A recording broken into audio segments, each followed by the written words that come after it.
И снова здравствуйте, мои уважаемые зрители. На дворе у нас продолжается 11 апреля, и второй мой материал будет посвящен событию, которое в целом продолжает ту тему, которую я начал сегодня утром, а именно за что, как и почему мы боремся, и каким образом может быть трансформирована, например, в том числе и Российская Федерация по итогу этой борьбы.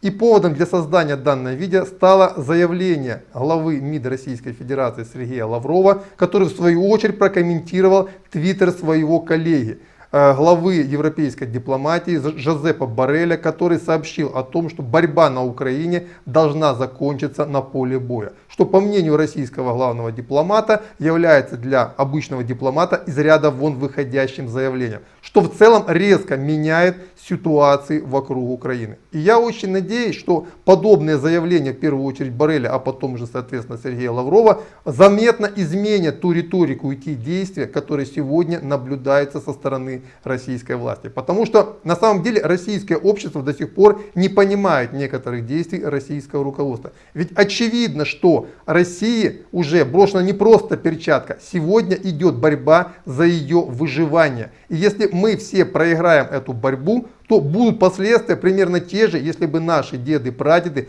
проиграли Великую Отечественную войну. Речь идет о нашем праве на существование. И здесь мы должны быть едины как никогда. И не может быть двух мнений в данном случае, например, власти и населения. Борьба значит борьба. И если вести какие-то переговоры с противником, то можно вести, например, с киевским режимом переговоры только об его безоговорочной капитуляции. А не о том, на каких условиях нынешний режим далее может сосуществовать с нынешней Россией. Лично у меня, например, не складывается такая стройная картина мира, где бы вот эти два государства могли бы хоть как-то сосуществовать. Если руководство Российской Федерации, соответственно, сделает нужные в данном случае заявления, показав свое единое мнение с мнением своего народа, то это в первую очередь способствует не только консолидации российского общества, но и окончательно похоронит вот это брожение, которое я наблюдаю, потому что я постоянно смотрю на срезы российского общества по поводу, какие вопросы мне, например, задают в личку. Вот это брожение умов.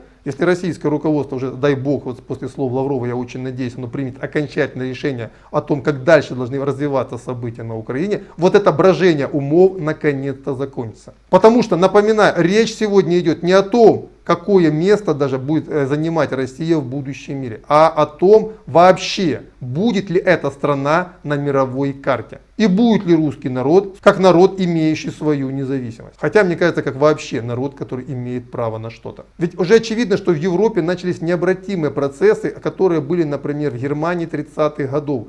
Когда, например, евреев посчитали людьми, которые виноваты во всех бедах немцев, и, соответственно, дальше начался Холокост. Сегодня то, что я вижу в современной Германии, это вот буквально мне люди пишут, да, человек говорит, я проработал в Германии более 30 лет, это из русских немцев, переселенец, но он решил не получать немецкого паспорта, у него российский паспорт, и вот вчера или там на днях у него был заблокирован его пенсионный накопительный фонд. И наплевать на то, что он в целом был лоялен нынешнему немецкому правительству, он русский.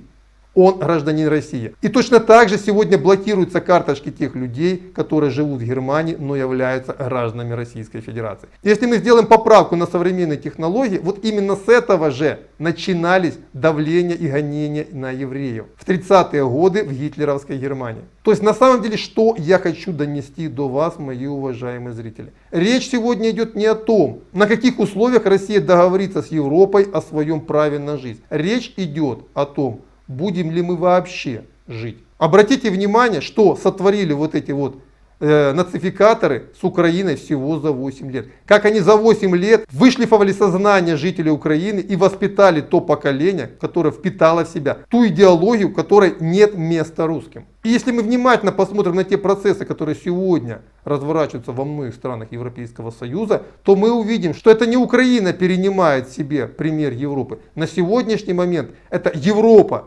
перенимает на себя ту модель, которую выработала в себе Украина. И это очень страшные вещи. А отсюда я еще раз говорю. Мы сегодня должны все сконцентрироваться, все здоровые силы общества, России, Беларуси, Украины, Казахстана, не только постсоветского пространства, вообще во всем мире. Потому что речь идет о будущем даже не только нас, а и цивилизации. По какому пути она дальше пойдет развиваться. И здесь должна быть полная и абсолютная консолидация общества. А самое важное, в конце концов, в России должна быть выработана новая идеология, опираясь на которую мы дальше все вместе и победим. Вот так я могу прокомментировать последнее заявление двух главных дипломатов Российской Федерации и Евросоюза. Это мое частное мнение, никому его не навязываю. На этом пока все. До свидания. Следующая будет военная сводка.